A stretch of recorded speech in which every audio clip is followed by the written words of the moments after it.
Bueno, buenas tardes a todos, porque hace una tarde buenísima y os voy a agradecer que hayáis dejado un ratito el paseo y el sol para estar aquí, ¿no?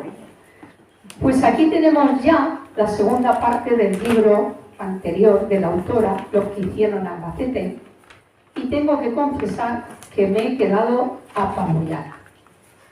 Sí, apabullada con esta nueva entrega, por la cantidad de datos que ofrece Dori para comprender mejor el Albacete de antaño.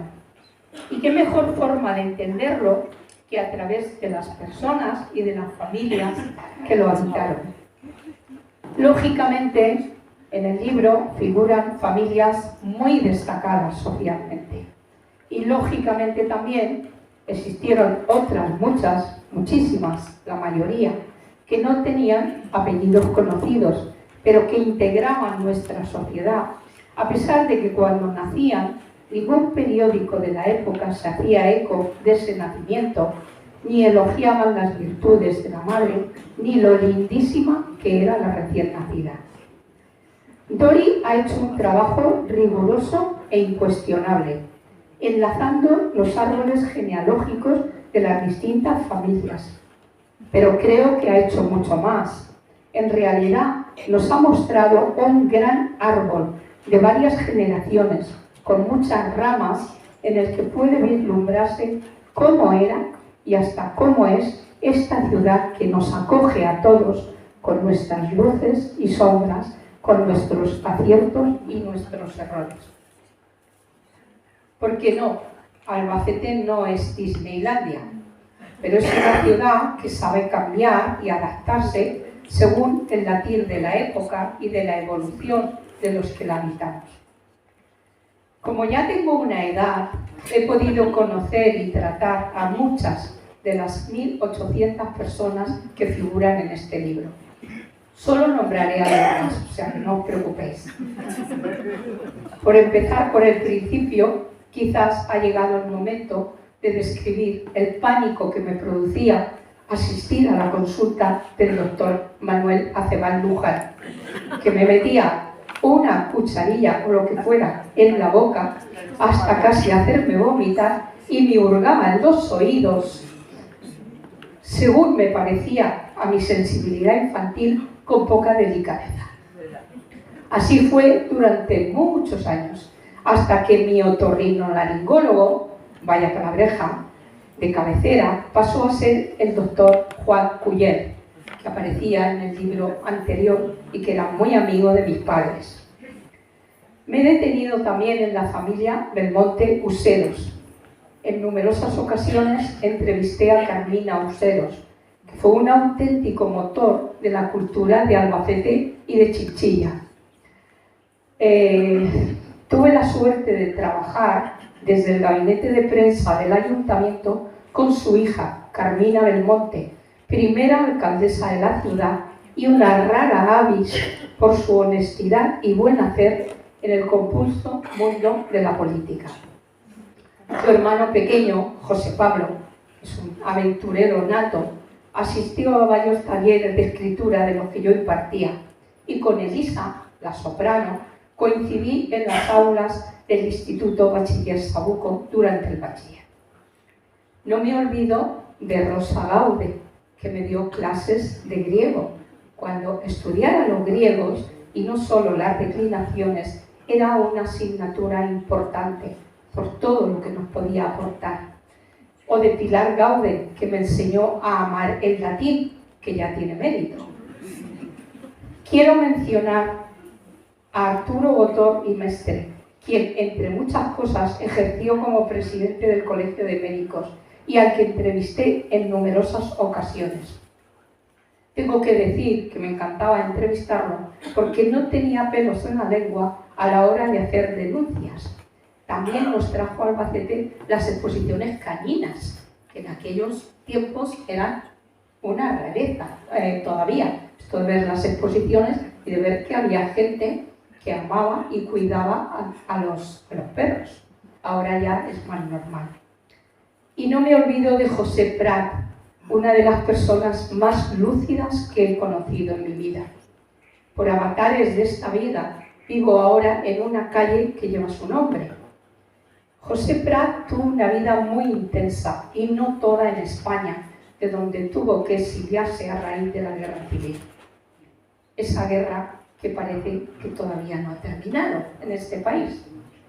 Prat destacó por su dedicación a la política con honestidad, un valor a la baja en estos tiempos, y entre muchos títulos fue nombrado hijo predilecto de Albacete.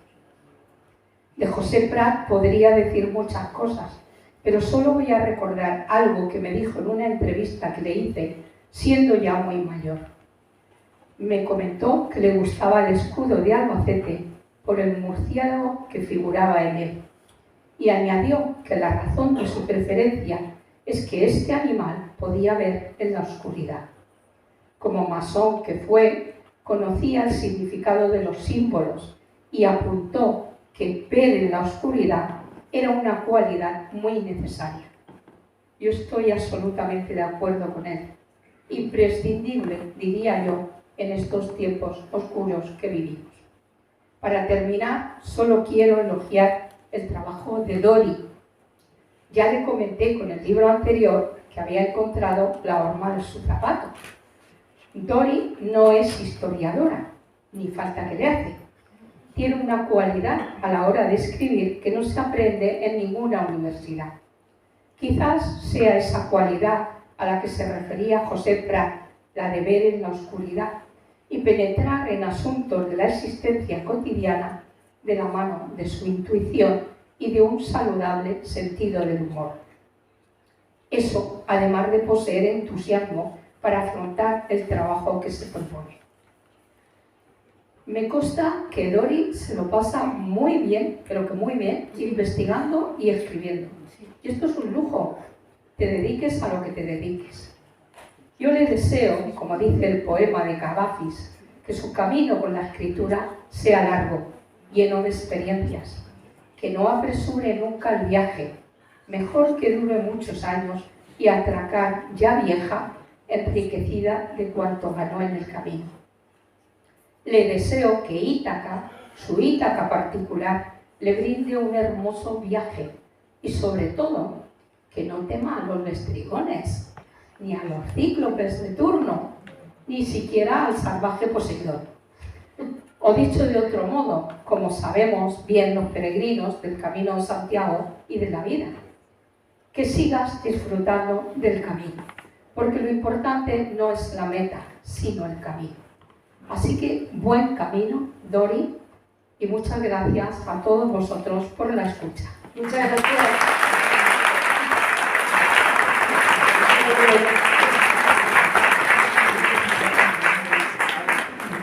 Buenas tardes.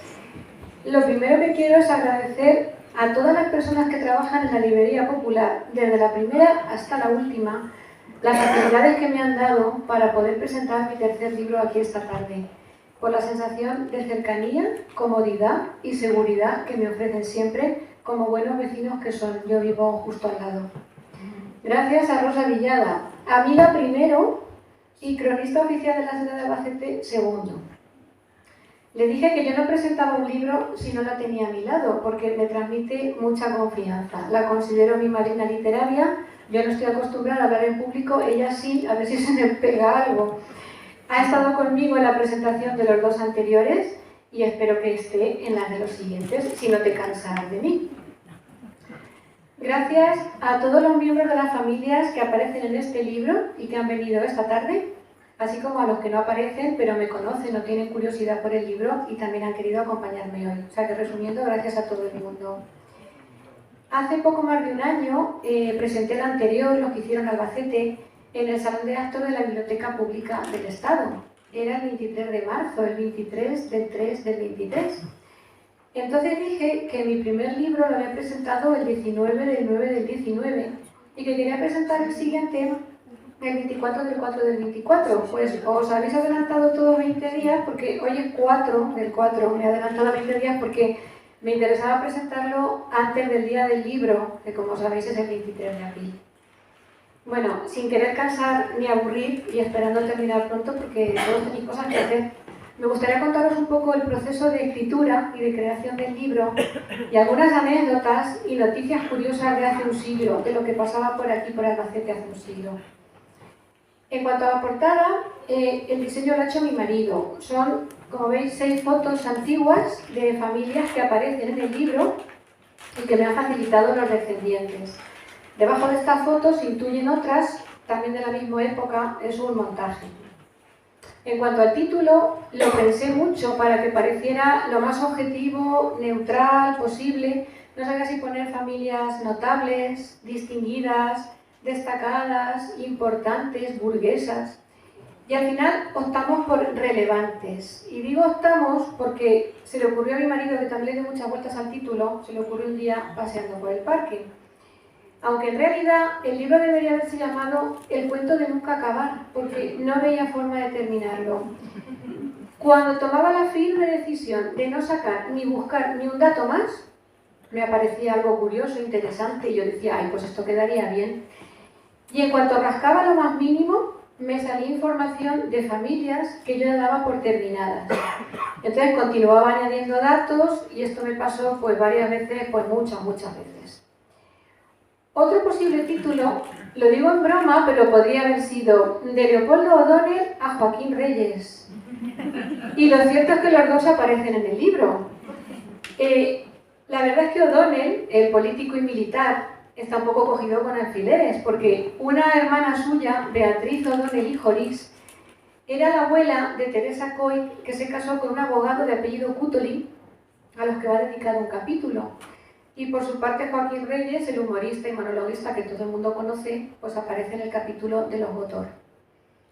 Al final el título es Albacete en familias y así es como estamos aquí esta tarde. Yo espero que nos llevemos bien, porque aunque hay aquí muchos cuñados, pensad que esto no es la cena de Nochebuena. Tampoco he puesto en el título el número de familias, son 35, pero como dentro de unas también nombro a otras colaterales o indirectamente, el número aumenta, pero lo que son capítulos son 35. Una novedad de este libro respecto al anterior, ya os habéis dado cuenta, es que he incorporado al principio de cada capítulo un código QR. Al escanearlo con el móvil, igual que hacemos con la carta de un restaurante, de un bar, y la verdad es que cada vez en más sitios hay ya códigos QR por todas partes, pues cuando lo escaneáis con el móvil aparece el árbol genealógico de la familia de ese capítulo. Y así se facilita la comprensión porque algunas familias son muy largas. Se puede pasar del móvil al ordenador para que lo veáis en pantalla grande, también se puede imprimir, es un fichero PDF. Construir un árbol genealógico lleva tiempo y trabajo. Yo no sé escribir el capítulo de una familia si no lo tengo delante porque me pierdo. Para este libro he hecho 35 y me daba lástima que nadie los viera, como pasó con el anterior. Así que yo los hice en papel y boli, mi marido me los pasó al ordenador, a tablas Excel, de ahí aprendimos a generar los códigos QR para que todo el mundo tenga un acceso gratuito a ellos. Bueno, visto así con lo que llevo dicho, parece que todo lo ha hecho mi marido. El título, la portada y los códigos QR, pero que sepáis que el libro lo he escrito yo. Es que hay que aclarar las cosas. Mucha gente me ha preguntado por la calle, incluso gente que no conozco de nada, ¿por qué no sacas a mi familia? ¿O por qué no sacas a tal o cual familia? Me gustaría sacarlas a todas. Pero esto no es un directorio ni la guía de teléfonos. Cada capítulo, cada familia lleva mucho más trabajo del que parece. No me quiero echar flores, pero es que es verdad, lleva horas. Y de hecho, adentrarme en algunas familias ha sido hacerlo una auténtica tela de araña.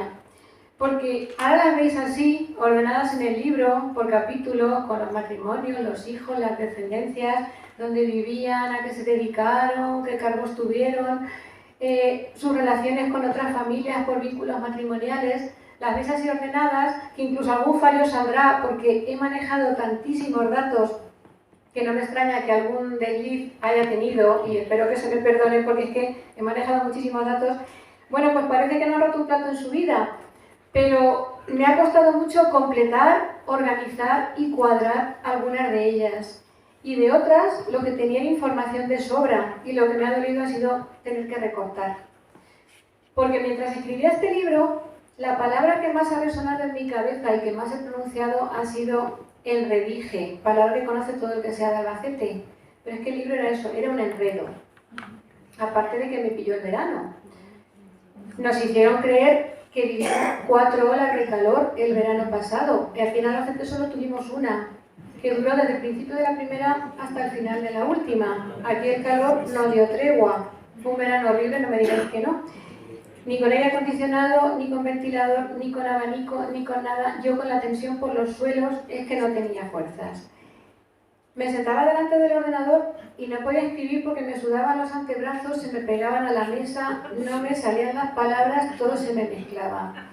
De hecho, incluso circuló un chiste por WhatsApp que decía que un ángel le preguntaba a Dios: Señor, ¿tiene algo en el horno? Y Dios contestaba: sí, a los de Albacete.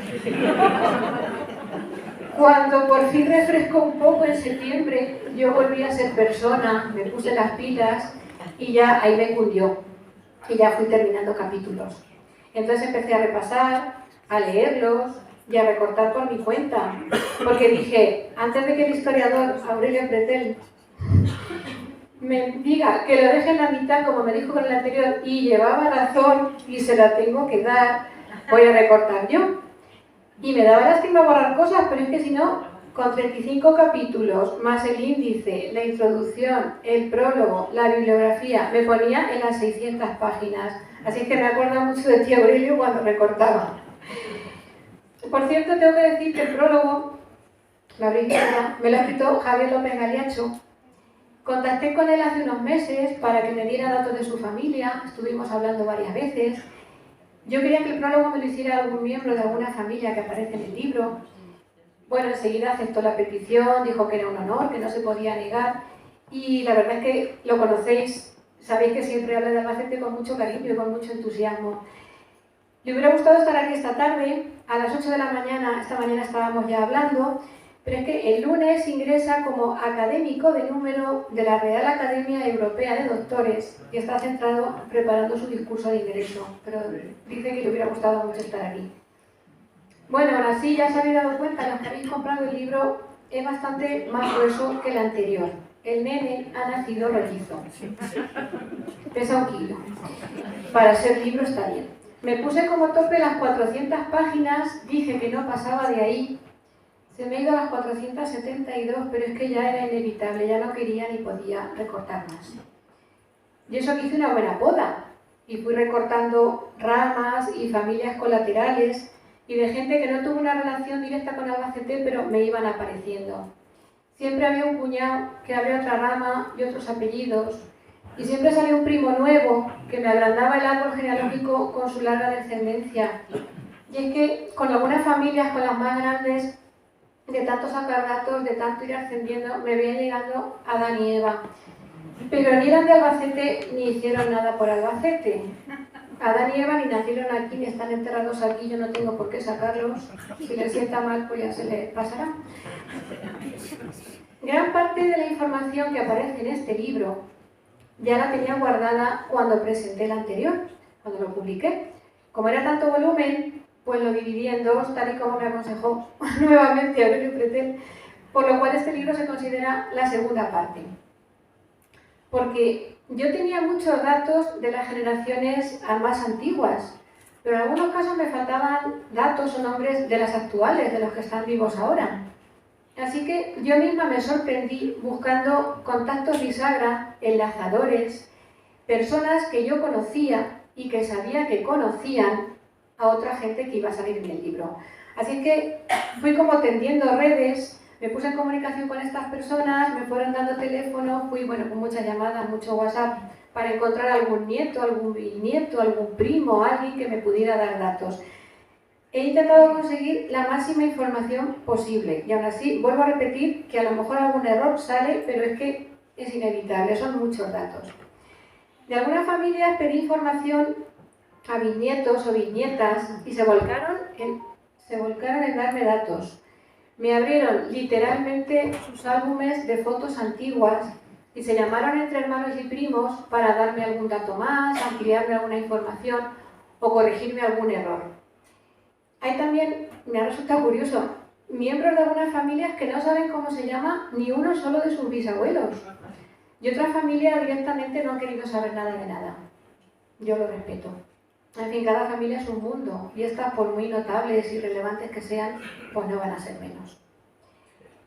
En mi libro anterior, Los que hicieron Albacete, no contacté con descendientes, excepto con la periodista catalana Rosa Puyell, que me dio datos sobre su familia y me hizo un prólogo, como sabéis los que tenéis el libro, y con una ex vecina que me facilitó algún dato sobre su abuelo, comerciante Práxedes González Blanco, está por ahí María José. Toda la información la saqué por mi cuenta y además del libro anterior algunas familias ya no existen en Albacete, a muchas de ellas les perdí la pista. Pero en este libro, y por suerte para mí, de la mayoría de las familias que salen, con algunas excepciones, claro está, pues hay descendientes vivos y con bastantes de ellos he podido hablar. Por eso escribir este libro me ha dado la oportunidad de conocer a mucha gente.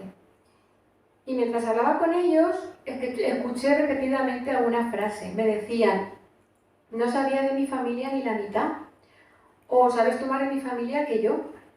También me dijeron varias veces, el menudo berenjenal te has metido, cosa totalmente cierta. Y también alguna vez me dijeron, esto que te acabo de contar no lo pongas en el libro. Lo que sí tengo que decir es que a todas les he cogido mucho cariño, porque cada familia, cada capítulo, lleva muchas horas de trabajo. Unas me han quitado el sueño, otras me han emocionado, con otras me he reído y me he entristecido, con sus alegrías y sus verdaderas tragedias, como todas. Para mí son mis familias. De hecho, la gente que me conoce me preguntaba, ¿cómo están tus familias? ¿Cómo llevas a tus familias? Cada una ha sido como un regalo por destapar, una caja llena de piezas, un puzzle que no sabía ni cuántas tenía, ni qué forma, ni qué me iba a deparar. Muchas veces prefería quedarme en mi casa sacando datos y buscando información que irme a un viaje. La gente se va de viaje por ver cosas nuevas, por hacer cosas distintas o por desconectar. Yo lo que no quería era desconectar y las cosas nuevas ya las tenía escribiendo mi libro. Me iba de viaje, sí, pero la verdad es que estaba deseando volver porque tenía todo esto en la cabeza. Es que el viaje eran ellos, los miembros de las familias que me iban desvelando sus vidas y me iban enseñando aspectos y facetas del Albacete de aquellos tiempos. Para una albaceteña que le gusta Albacete como soy yo, ha sido un lujo que te cojan de la mano y te enseñen cómo era y qué se hacía y cómo se vivía y a qué se dedicaba la gente a través de las personas que estaban vivas aquí hace 100 o 150 años. La verdad es que ha sido un regalo.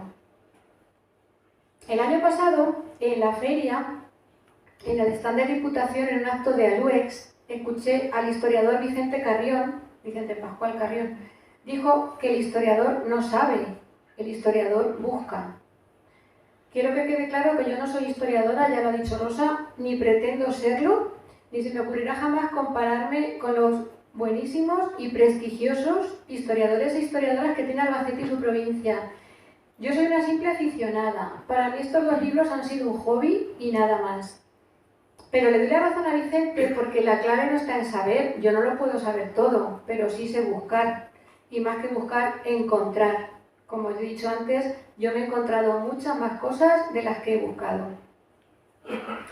Bueno, cuando ya tenía más o menos un borrador del libro, tenía todos los capítulos, pues dije, voy a estructurarlo, voy a organizarlo, voy a hacer un índice. ¿Y cómo lo hago? Pues pensé separar las familias por profesiones. Arquitectos, ingenieros, artesanos, carpinteros, albañil y armador, como decía, ¿os acordáis? El credo de esa Baeza. Pero me di cuenta de que en la familia de arquitectos había ingenieros, en la de juristas había médicos, en la de médicos había profesores, etc. Estaba todo muy mezclado. Yo además tenía varios farmacéuticos, militares, un cervecero, un director teatral, varios cronistas de la ciudad y más de un señorito que no había dado un palo al agua en toda su vida. Por lo que después de mucho pensar y como nada me cuadraba, pues me di cuenta de que por algo y para algo se inventó el orden alfabético. Así que mi libro empieza con la A de la familia Acebal y termina con la U de la familia Urrea. La familia de doña Purificación Urrea la conoceréis por el famoso testamento a la Diputación. Los que no lo sepáis, pues en el libro viene. quiero decir que algunas familias van anidadas dentro de otras. Por ejemplo, el capítulo 6, la familia Carrilero Prat, de arquitectos, abogados y médicos, lleva incluidas a la familia Bassols Descalzo, que eran comerciantes catalanes, y a los Galiacho. O la familia Ciller, que lleva detrás de su capítulo 4 subcapítulos dedicados a la familia Ochando, de Casasibáñez y Fuenterrilla, la familia Marín, de médicos, los Gotor y los Cuervas Mons, de origen cántabro. Curiosamente, algunos de sus miembros, los Cuervas Mons, fueron marinos y capitanes de navío, aunque evidentemente la rama de los navegantes no terminó en Albacete porque había tenido poco futuro. Entre todos ellos son todos primos lejanos, son familias muy largas, de mucha descendencia. O por ejemplo la del abogado Dionisio Guardiola, al que yo solo conocía porque tiene una calle en Albacete, y otra en Jumilla, porque nació allí. Dionisio Guardiola se casó 2 veces y solo con las familias de sus 2 mujeres me ha dado para 4 capítulos, familias muy largas, un árbol genealógico muy largo. Luego, gracias a Dios, hay familias mucho más cortas. En el libro, y tal y como dice el título, le dedico más espacio y me centro más en los familiares que vivieron en los siglos XIX y XX. A las generaciones actuales solo las nombro, en algunos casos pongo algún pequeño dato, en otros ni eso. Porque me importan más, me resultan más interesantes las generaciones antiguas que las actuales. Y está muy feo que yo diga esto, porque los actuales son los que están vivos, los que están aquí esta tarde, los que van a comprar el libro. Los que fallecieron hace un siglo, poco van a comprar. Y hablando de fallecidos, cuando buscaba información para este libro, leí una entrevista que le hicieron en el periódico La Tribuna en 2014 a Pilar Serra Navarro, bibliotecaria y archivera. Tenía 91 años, falleció al año siguiente y dijo una cosa que me chocó mucho. Dijo que se lamentaba de no haber podido escribir la historia de su familia. Ella, por supuesto, lo hubiera hecho mucho mejor que yo, con mucho más datos, con más detalles, con más información, con más fotos. Pero si no pudo, desde donde esté, a lo mejor se alegra de que alguien le haya dedicado un capítulo en un libro a su familia, los Serra Valcárcel. Os voy a contar una anécdota por si os está entrando sueño, por si os estáis aburriendo. Un periódico de tirada nacional publicaba hace justo un siglo, en los años 20 del pasado siglo, publicaba la lista de huéspedes que se hallaban alojados en el Hotel Ritz y en el Hotel Palace de Madrid. Vamos, que la protección de datos brillaba por su ausencia. Y alguna vez me encontré, mientras buscaba a alguien de Albacete, pues me encontré su nombre en esa lista, como que había dormido en uno de esos 2 hoteles, acompañado del nombre de una mujer que decían que era su esposa. Pues ya lo estáis imaginando. Yo sabía que el nombre de la esposa, la verdadera, la que se había quedado en Albacete, era otro. No me acuerdo quién es, no me preguntéis. Sinceramente, no me acuerdo, porque llevo muchos nombres en la cabeza. Pero bueno, aunque me acordara tampoco lo diría. Esto entra en el apartado de esto que te acabo de contar, no lo pongas en el libro. Y para que veáis cómo ha cambiado Albacete y cómo ha cambiado todo en 100 años, os voy a contar una noticia que a mí me resultó muy chocante. También, en los años 20 del pasado siglo, una nena de 8 o 10 años acude con su madre a la casa de Socorro a que le curen una herida. ¿Os acordáis dónde estaba la casa de Socorro? Martínez Villena, esquina con el parque de la catedral. Estaba la puerta justo a la esquina. Bueno, pues la chiquilla va con la madre a que le curen una herida porque en la calle de la Cava, en pleno centro de Albacete, le ha mordido un burro en un brazo. Y dice, Dios mío, ¿será hasta el Corte Inglés? Noticias como esta me he encontrado varias de mordeduras de burro por las calles, lo digo en serio. Ahora también hay burros por las calles, pero no andan a 4 patas y por lo menos no muerden. Y dejando a un lado los burros, me voy al otro lado. Quiero hablar un poco de las profesiones liberales de antes. Lo cuento en la introducción, pero me parece importante destacar el mérito de aquellos médicos vocacionales que trabajaban para la beneficencia, los llamados médicos de los pobres, que pasaban consultas gratuitas, que ponían su propio material, Se reunían en el colegio de médicos para comentar casos difíciles, no había teléfonos móviles, no había WhatsApp, se inventaban aparatos, salían adelante con lo poco que había e iban a las casas de sus pacientes, algunos con enfermedades contagiosas. Eran los bien llamados médicos de cabecera, porque de verdad estaban en la cabecera de la cama del enfermo. Ahí estaban esos Galiacho, Carrilero, Marín, Belmonte, los doctores Romero, de la clínica Romero, del Paseo de Simón Abril, etc. Aquellos farmacéuticos ocupados en sus fórmulas magistrales, en sus morteros y en sus boticas, que en realidad eran boticarios, que vendían sus remedios a mitad de precio cuando iban destinados a centros de beneficencia municipales. Los centros de beneficencia eran el Hospital Provincial, la Casa Cuna y la Casa de Misericordia. Esos boticarios que no conocían la actual y poderosísima industria farmacéutica, como Aureliano Lozano Masó, Berzosa, Juan Arcángel, que era el suegro del cronista Mateos y Sotos, etc. Por supuesto no había ninguna mujer. Si acaso podríamos recordar, hay un capítulo dedicado a doña Mariana Berzosa, de la farmacia de la calle Mayor, muy cerca de la plaza. Aquellos arquitectos con buen gusto, con saber hacer, verdaderos artistas, algunos de ellos que hasta se les olvidaba cobrar por sus trabajos, como me contaba un nieto del arquitecto Julio Carrilero, que decía que le llamaban la atención desde el colegio para que le cobrara a sus clientes, porque él se dedicaba a su trabajo y no les cobraba. El trabajo de los arquitectos también ha cambiado mucho, según me contaba este nieto, también arquitecto, que no ha podido venir, y decía que su abuelo se podía dedicar a sus creaciones, pero que a los arquitectos de hoy se les iba muchísimo tiempo en trámites administrativos, en papeleo, en burocracia, para cualquier cosa que quieren hacer. Imagino.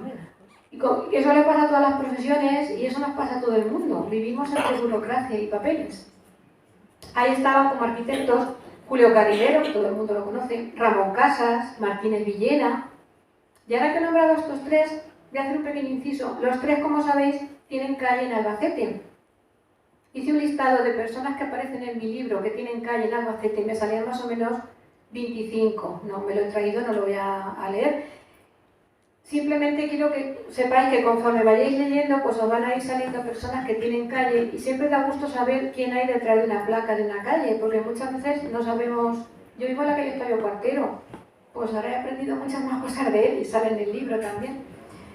También recordar a aquellos juristas, muy prestigiosos algunos, más preocupados en ganar sus juicios que en ganar dinero, y que llevaron el nombre de Albacete muy lejos, gracias a la creación de la audiencia territorial que tanta vida le dio a nuestra ciudad.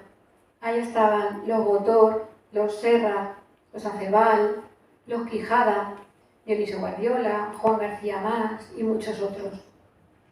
Y aquellos maestros, profesores, catedráticos, trabajando en condiciones difíciles y con pocas comodidades, como por ejemplo Julio Carrilero Gutiérrez, el padre de los Carrilero Prat, que tanto se alegró cuando en 1897 le pusieron luz eléctrica en el aula donde impartía sus clases de dibujo. Él era catedrático de dibujo en el instituto. Sin olvidar a don Camilo Gaude y su famosa academia, seguro que muchos os acordáis, la Academia Gaude de la calle Padre Romano 4. Eran profesionales de un Albacete antiguo que empezaba a crecer y a desarrollarse, tan distinto al actual, con menos estrés, prisas, agobios, ansiedad, donde la gente se paraba por la calle y hablaba tranquilamente. Era un mundo sin teléfonos móviles, sin ordenadores, sin radiaciones, sin inteligencia artificial y sin tanta tontuna natural como hay ahora. Seguramente con más sentido común, porque ahora tenemos muy poco. Y por supuesto, también quiero agradecer y recordar a todos los que trabajaban para estos profesionales y que estaban en la sombra, a toda la gente que hace un trabajo que no se ve, pero es imprescindible, a la clase obrera que sacó adelante a Albacete, porque unos ponían sus manos, otros ponían el dinero y otros ponían sus capacidades y sus conocimientos, y todo es importante. A esos trabajadores, como comenté en la presentación de mi anterior libro, que vivían en cuevas llenas de humedad, sin luz, con poca comida y ningún confort. A aquellos, como dije, cuyos nombres solo salían en el periódico por una nota del registro civil con las defunciones del día anterior. Gente que moría de una simple gastroenteritis, de anemia, de desnutrición o de tuberculosis. Aparte de que me he encontrado con una elevadísima mortalidad infantil. Así que este libro y el anterior han sido dos lecciones muy grandes para mí. Yo ya lo sabía, pero me he dado cuenta y he corroborado de que ahora, en el siglo XXI, tenemos de todo, vivimos con mejores condiciones, con más comodidades, pues con mejores condiciones que nunca, pero nos quejamos por todo y no valoramos nada. Damos las cosas por supuestas y parece que lo tenemos todo seguro, atado y bien atado y que somos los dueños de nuestro destino. Cuando hay tantas cosas involuntarias, imprevistas, inesperadas y que no dependen de nosotros, que nos hacen tomar otro rumbo, otro camino y que de un día para otro la vida te cambia y ya nada vuelve a ser igual. En mis libros, en estas familias, en todas en general, el ser humano, pues había gente que pensaba así, que hacía sus planes, gente que acababa de terminar su carrera o de encontrar un trabajo o de casarse o de tener un hijo. Y llegó la guerra civil y lo partió todo. Me he encontrado un caso curioso, matrimonio que se casó el 18 de julio del 36, el día que empezó la guerra, que era sábado. No voy a decir quién es y así lo descubrís cuando leéis el libro, hasta el final. Doy la pista. Empieza por ese. También quiero decir que en este libro he quitado fotos de lápidas y de esquelas. En el anterior aparecían bastantes, digamos demasiadas, debido a mi experiencia, ya que me gustan mucho los temas necrófilos. El que me conoce lo sabe, que a mí me gustan mucho los cementerios, o sea que sí. Bueno, pues pensé que a alguna persona pues le puede resultar molesto, incómodo y evidentemente traerle recuerdos tristes, pues el simple hecho de ver una lápida o una esquela. Así que me he dedicado a explicar los datos pero sin ponerlos. He puesto algunas muy pocas, pero es que no me he podido resistir. Aunque la verdad es que una esquela en un periódico aporta muchísima información sobre el fallecido y su familia. Viene la edad, el nombre del cónyuge, los hijos, el resto de la familia, dónde vivía, a qué se dedicó, qué cargos tuvo. Es una hoja de muerte, pero es una hoja de vida. Dice mucho sobre la persona que ha fallecido. Y hablando de vida, en Albacete había mucha. Por ejemplo, voy a contaros otra noticia. Desde finales del siglo XIX tenían lugar unas celebraciones anuales que se llamaban los Juegos Florales. Los organizaba, unas veces he visto que la Asociación de la Prensa, otras veces el Colegio de Abogados, otras veces la Asamblea Local de la Cruz Roja, y tenían lugar en el Teatro Circo, que se engalanaba para la ocasión con un decorado especial. Las señoras acudían con mantones de Manila y había orquesta en directo. Se nombraba un mantenedor, que era la persona que daba los discursos, era o alguien ilustre de Albacete o algún invitado que venía de fuera. Y había una reina. La reina de los Juegos Florales era siempre la hija de algún personaje importante de aquí de Albacete. Y además se otorgaban unos premios literarios, sobre todo de poesía. Por cierto, que los Juegos Florales se han recuperado y ayer o antes de ayer estuve leyendo que el mes que viene se van a celebrar los 5º Juegos Florales del siglo XXI, que los organiza la Asociación de la Gente del Haiku. No lo sabía. Bueno, pues en 1932, hace casi un siglo, vino Miguel de Unamuno como mantenedor de los Juegos Florales. Y en su discurso agradeció el recibimiento y dijo: no he podido negarme a los requerimientos que me han hecho para abrir Albacete, a donde vengo por primera vez, habiendo observado que el orgullo de Albacete parece ser el de no tener historia. Esto que me lo explican porque no lo entiendo. También estuvo en Chinchilla y en Alpera, y ya advertía sobre lo que casi un siglo después estamos llamando la España vaciada. Muy curioso porque habló con estas palabras: me lamento del mal estado de la mocedad en los pueblos españoles, de esas gentes que están por hacer. Hoy se está viendo que una gran parte de la juventud huye de las ocupaciones manuales y busca ingreso en los centros docentes. Y así sobran médicos, sobran abogados. ¿Y qué hacer? Se van al campo. El campo se les viene encima, les aplasta, porque no tienen vida interior. Curiosa reflexión hace casi un siglo. Por cierto, la poesía ganadora de ese año, en esos Juegos Florales, se llamó Sencillez. El autor era un tal Lucio Ballestero, que, bueno, he investigado, era un poeta valenciano de Utiel, que vivió más de 100 años, y hablaba de la sencillez en distintos aspectos de la vida. La presentó bajo el lema silencio, y silencio es lo que debería haber guardado, porque os voy a leer la parte que habla de la sencillez en la mujer para que veáis la mentalidad de la época. Aparece en el capítulo de los Mañas, porque la reina de los Juegos Florales de ese año era María Mañas Ubar. Es muy cortico y no tiene desperdicio, y dice así: la mujer sencilla que sepa sobre todas las cosas ser mujer y ser buena. Ser mujer en la humilde sencillez apacible de la ropa lavada y la mesa bien puesta. La mujer en su casa bordando, haciendo el útil romancillo sonoro de la vida casera. Y por cada pequeña maldad de su familia, ella sentir el ansia de querer ser más buena. La mujer en sí misma, ser mujer por sí misma, ser mujer toda entera, sin adornos superfluos, sin la moda, sin nada de química moderna. La sencillez y la mujer son una misma cosa, limpieza. Y sin comentarios. A propósito de las mujeres, mientras preparaba este libro, contacté con un conocido oftalmólogo que se jubiló a finales del año pasado, don Manuel Belmonte. Me recibió en su clínica, en su despacho, muy correcto, muy educado. Yo le llevé mi árbol genealógico, el de papel y boli, para que me completara unos primos de la generación actual, que me faltaban unos datos. Yo le dije que tenía información de que unos tíos suyos habían tenido 5 hijos varones, y me dice, no, que va, mi tía tuvo 9. Lo del 9 no me extrañó en absoluto, porque a lo largo del libro vais a ver que hay familias con 10, 12 y 14 hijos. Cuando se puso a enumerarlos, vi que los 5 varones que yo tenía me cuadraban, y es que las otras 4 eran mujeres, y como eran mujeres no aparecían por ningún lado. Ya sabéis que las señoras de la clase alta eran las señoras D, señora del primer apellido del marido, y si eran solteras, pues o se dedicaban a hacer obras benéficas, de caridad, tómbolas, rifas, etc., o eran transparentes. Menos mal que hay alguna excepción, por ejemplo, María Marín, que también tiene calle en Albacete. María Marín Molina fue una mujer adelantada a su tiempo, llegó a ser concejala, ya manejaba el concepto de conciliación de la vida laboral y familiar, y en el capítulo de su familia, los Marín Molina, pues hablo de ella porque me parece una persona extraordinaria. Quiero decir también que en este libro son todos los que están, pero evidentemente no están todos los que son.